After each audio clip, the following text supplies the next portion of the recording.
Yang kedua, apa makna fitnah? Fitnah maknanya syirik. Al-fitnatu asyaddu minal qatl.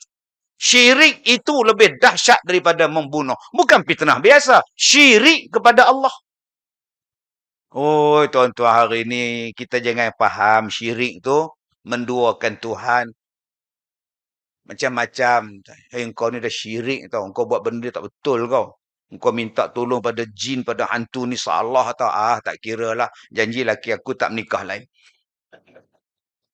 Nah, janji laki aku tak kahwin lain. Apa kau buat pada laki kau?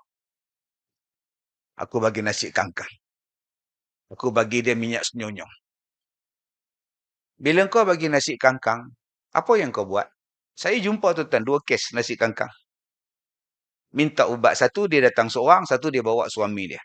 Memang suami dia jadi BODOH terus. Terus jadi. Semenoh tengok laki dia. Salah suami akak ni. Apa kak buat? Kak bagi nasi tangas. Loh. Kenapa bagi? Takut dia mengorak orang lain. Akak nak dia dengan akak je. Habis tu sekarang jadi macam mana? Udah jadi bodoh pula ustaz. Saya pun tengok muka lelaki dia. Macam bodoh betul. Aduh. Tak ada perasaan tu. Tak ada perasaan. Boleh saya tanya. Nasi kangkang tu apa ramuan dia? 5. Ada 5 ramuan dalam nasi kangkang. Akak-akak jangan duk tulis pula. Jangan kak. Buang masa. Kak Som jangan tulis Kak Som. Saya cukup satu sebut-sebut. Dia gaul dengan darah haid. Siang kat lelaki dah. Balik kerja penat-penat. Bagi makan nasi kangkang. Dia ingatkan ayam masak merah. Gelak adik kita tuan.